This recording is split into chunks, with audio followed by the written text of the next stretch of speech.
Ang mabuting balita ng Panginoon ayon kay San Lucas. Noong panahong yun, umuwi si Jesus sa Nazaret na kanyang kinalakhan.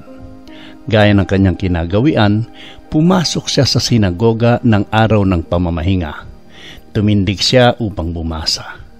At ibinigay sa kanya ang aklat ni Propeta Isaías. Binuksan niya ang aklat sa dakong kinasusulatan ng ganito: Sumasa akin ang Espiritu ng Panginoon, sapagkat hinirang niya ako upang ipangaral sa mga dukha ang mabuting balita. Sinugo niya ako upang ipahayag sa mga bihag na sila'y lalaya, at sa mga bulag na sila'y makakakita, upang bigyan ng kaluwagan ang mga sinisiil, at ipahayag ang pagliligtas na gagawin ng Panginoon. Binalumbon niya ang kasulatan, at matapos isauli sa tagapaglingkod, siya'y naupo. Nakatitig sa kanya ang lahat na nasa sinagoga. At sinabi niya sa kanila, natupad ngayon ang bahaging ito ng kasulatan, samantalang nakikinig kayo. Pinuri siya ng lahat at namangha sa kanyang napakahusay na pananalita. Hindi ba ito ang anak ni Jose? Tanong nila. Kaya't sinabi ni Jesus, walang pasalang babanggitin niyo sa akin ang kawikaang ito. Doktor, gamutin mo ang iyong sarili. Sasabihin din ninyo sa akin, gawin mo naman sa iyong sariling bayan ang mga nabalitaan naming ginawa mo sa Capernaum. At nagpatuloy sa pagsasalita si Jesus, tandaan ninyo, walang propetang kinikilala sa kanyang sariling bayan.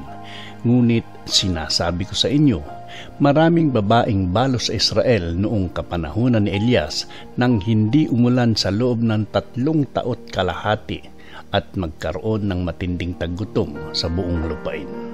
Subalit hindi sa kanino man sa kanila pinapunta si Elias, kundi sa isang babaeng balo sa Sarepta sa lupain ng Sidon, sa dinami-dami ng mga ketongan sa Israel noong kapanahunan ni Eliseo. Walang pinagaling isa man sa kanila. Sinaaman pang taga Syria ang pinagaling. Galit na galit ang lahat ng nasa sinagoga nang marinig ito. Nagtindigan sila at pinagtabuyan siyang palabas sa taluktok ng burol na kinatatayuan ng bayan upang ibulid sa bangin. Ngunit dumaan siya sa kalagitnaan nila at umalis. Ang mabuting balita ng Panginoon. Mapagpalang araw po sa ating lahat. Sa atin pong ebanghelyo ngayon, si Jesus ay bumalik sa Nazaret, sa lugar kung saan siya lumaki. Pumasok siya sa sinagoga, binasa ang kasulatan ni Propeta Isaías, at ipinahayag na sa kanyang persona na tupad ang salita. Sinugo niya ako upang ipahayag ang mabuting balita sa mga dukha, kalayaan sa mga bihag at ginhawa sa mga naaapi.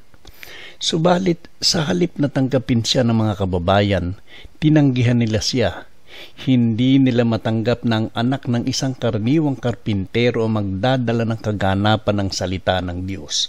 Mula sa pagtanggap at paghanga, nauwi ito sa galit at pagtataboy kay Jesus. Ang tagpong ito ay paalala sa atin na madalas mahirap kilalanin ng Diyos kung siya'y dumadating sa anyo ng simpleng tao o pangyayari.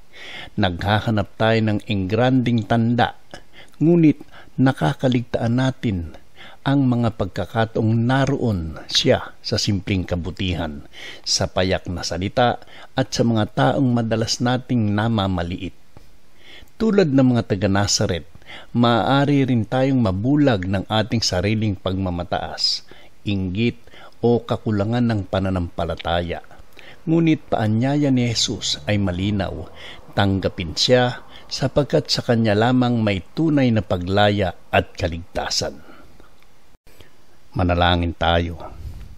Panginoong Jesus, ikaw ang salitang nagkatawang tao, dumating upang magbigay ng pag-asa sa mga dukha, kalayaan sa mga bihag ng kasalanan, at kaginhawahan sa mga sugatan ang puso. Patawarin mo po kami kung minsan ay hindi ka namin nakikilala dahil mas pinapansin namin ang panlabas na anyo kaysa sa iyong kalooban.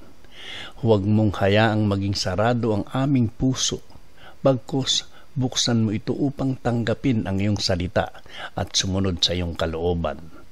Turuan mo kaming maging mabuting balita rin sa aming kapwa, tagapagdala ng pag-ibig, kapayapaan at pag-asa. Amen.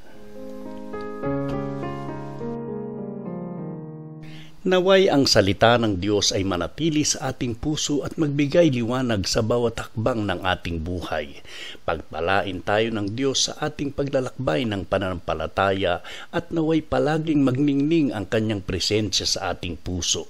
Kung na-bless po kayo ng pagninilay na ito, inaanyayahan ko kayong mag-subscribe, i-like at i-share upang mas marami pang maabot ang salita ng Panginoon.